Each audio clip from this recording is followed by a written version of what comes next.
Jim, you were born in Brisbane in 1930 after spending a lot of time on dairy farms growing up and completing college at Christian Brothers. What was your inspiration to study veterinarian science at university? Interesting background, Neil. I came off a dairy farm. I was used to cattle and pigs and horses and dogs and cats and chooks.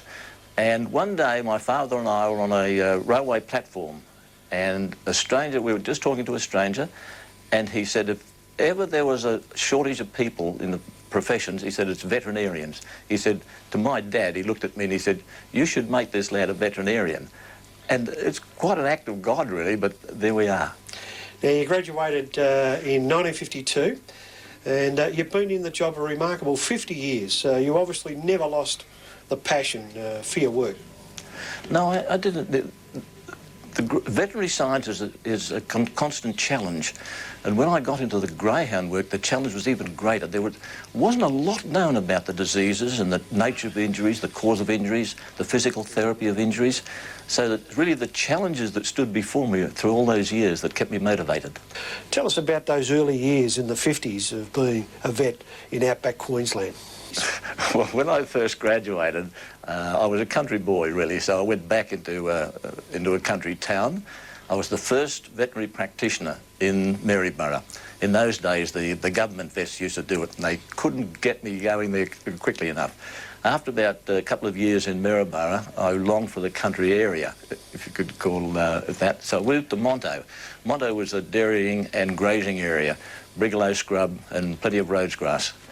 The drought forced you to Melbourne. Yes, my background, I've come through a series, I'm born in a depression, I've been through many recessions and many droughts. In those days, it used to cost 30 shillings to get the vet out to the country property to look at the cow, but the cows were only worth about 15 bob or a pound in those days, so it wasn't worth getting a veterinarian. I decided to, during the drought, to go down to the veterinary school again at the University of Queensland, and when I was there, they said, look, you've got nothing to do, why don't you go down to Melbourne? There's a place called Moorabbin Veterinary Hospital, and they're looking for a vet. So down I came, and I never went back. Jim, you got involved in treating greyhounds in a most extraordinary way. Tell us what actually happened. Strangely enough, I came down to Melbourne, eventually started to practice at Kew, and there was a fellow called Greg Morrison and I. We were two veterinarians, and we had most of the horse practice in Melbourne, thoroughbred and harness racing. During the couple of years, with a number of injuries and motor car accidents, I'd had tetanus antitoxin injected. Now, tetanus antitoxin in those days was made by Commonwealth Serum Laboratories from horse serum. And due to those injections, I became allergic to horses. So when I did operations on horses or handled horses or got horse sweat on me, I would break out in uncontrollable itch. It was terrible, Neil. So I really had to go away from horse practice, and the only other animal athlete there before me was the greyhound. And the greyhound trainers gradually, shall we say, educated me into coming into greyhound practice. Jim, over the years, you've been privileged in training many of our top greyhound vets that have made a name for themselves around Australia, and that must have given you a great deal of satisfaction when you look back on some of the people you've trained. We've had some very, very good and great colleagues, actually, people who also were motivated by the challenge of greyhound sport medicine. And we had fellows like John Murray and Jack Airbage and Ian Kirshner, Phil Kidd. All of those veterinarians went through our hands, and we had a whole range of Irish veterinarians too. When the days when Des Fagan was here, there were probably 8 or 10 Irish veterinarians came out and travelled and went back and established practice in Ireland. Overseas, you were held in very high regard, and you've lectured all over the world. It must have been a tremendous, terrific experience for you to travel so much within your own job vocation. Yeah, it's a big step for a country veterinarian to get on the international circuit. Everywhere we've gone, we've been invited. I've been a guest lecturer at all 4 veterinary colleges here in Australia. I've lectured at university colleges and conferences throughout England, throughout the UK, in fact, through Europe, North America, and into Southeast Asia. And it's been a real privilege, really, to represent the profession and the greyhound industry on those platforms. Now, Jim, a couple of other vets have told me they believe Australian greyhound trainers are the most knowledgeable and probably the best at their craft in the world. Do you agree? I think our trainers are outstanding, and there's a big demand really for the knowledge that our trainers have. When you talk to overseas trainers, especially during the international carnivals, when those Irish and English trainers came over here and saw what our fellas were doing, they're quite outstanding. The trainers like the seminars, they like training programs, they read well, they'll ask questions, and provided you've got veterinarians and people who will pass on the information, then our fellas are quite outstanding. The greyhound trainers are the best observers you will ever find anywhere in the world. They can see a greyhound run, they can watch a greyhound walk, and they can tell you what leg is affected. They can get a pretty fair idea of the area. The diagnosis mightn't be correct, but their observations, never question the observations of an Australian greyhound trainer. They're really outstanding.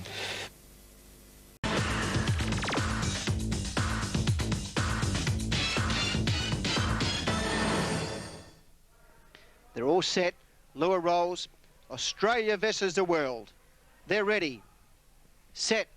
Racing in the Top Gun, Chicago Blue fair out, Keto's Millie fast out, and Roanoke to Queenslander's going to burn to the first corner, and Roanoke goes through and leads Keto's Millie. Awesome Assassin third, and around them goes Chicago Blue, then Farlow Brook, Patsy Cast, well back Shannon Storm, and last of all was Welcome Treat, heading off the back, Roanoke to leader, but here comes Chicago Blue, on the outside Chicago Blue goes up and joins Roanoke, and Chicago Blue dashed away. It's an Australia Top Gun, Chicago Blue, Awesome Assassin second, Roanoke. I had a feeling that Australia should get on the international stage, and I made a submission to the board of the day and said I'd be interested in conducting a feasibility study for you.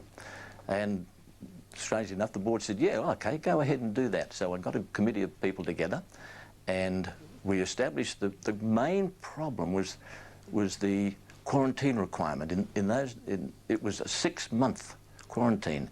Now, there are ways around that, and we worked out a pathway whereby the greyhounds could be vaccinated against rabies and brucellosis. They could have all their worm testing done and come out here and have only 1 month in the quarantine area at Spotswood. Now, that was an enormous step forward, and that solved the problem. So Australia led the world in international carnivals, and they've been very, very successful. 5 years we ran them. Yeah, and it showcased our facilities and the quality of our tracks, which opened up all sorts of things for the international visitors, didn't it? It did indeed. It opened their eyes, and they then had an appreciation of the quality of the Australian greyhound, and that's why things like frozen semen is now a very big project. The international trainers saw the quality of our dogs, and that's why Madam Chair Jan Wilson of GRV has just been over to Ireland, invited over there as part of the World Greyhound Racing Federation, so that the Australians are now seen as leaders in many fields in the greyhound racing industry. Now, the development here of the Sandown Veterinary Clinic was the forerunner of veterinary and sports medicine as we know it today, and you must be very proud of what's been achieved here since the beginning, nearly a quarter of a century ago. Yes, I've been associated with the Sandown Vet Clinic for a quarter of a century now. Closed down a couple of times and we got it going again each time. But it was really the focus of greyhound sport medicine, and it was also the starting of the education program for trainers. We ran seminars here at the actual Sandown Greyhound Racing Club premises. 80 to 100 people would come along to those seminars. Then they moved to the provincial areas and we provided provincial training. The board then took this teaching program on stage, and they've developed that quite well. Sandown also developed diagnostic procedures for racing injuries and physical therapy for injuries, ultrasound, magnetic field. We did a lot of work on those areas.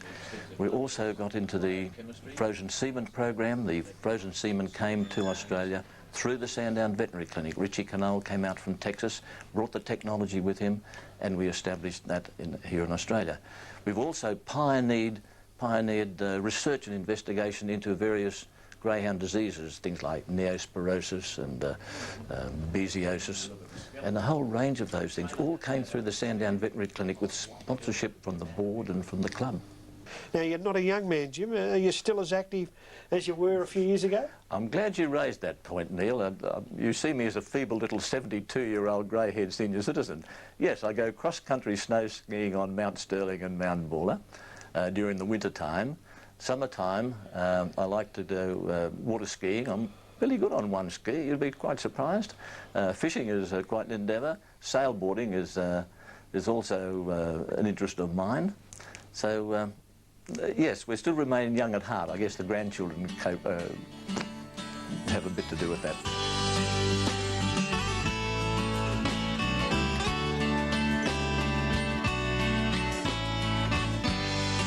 The best vet in the world, no. Greyhound vet, I must say that. There's no one better. You had plenty of your greyhounds over the years, looked after by Jim? Dr. Gannon operated on one of my dogs on the bonnet of his four-wheel drive. Unbelievable. My association with Jim Gannon probably started out over at 300 High Street Q back in the 60s, and I remember spending many a long day sitting out the front or sitting on the seat waiting for my turn to take a couple of dogs through. And back in that particular era, Jim really did start me on the road to the passion in greyhounds, because he was able to assist me to fix them and to keep them on their feet. We have been that lucky, Neil, to have Jim here, because he's an icon to the industry. What more could you say? The silver-tongued fella is there, and we love him.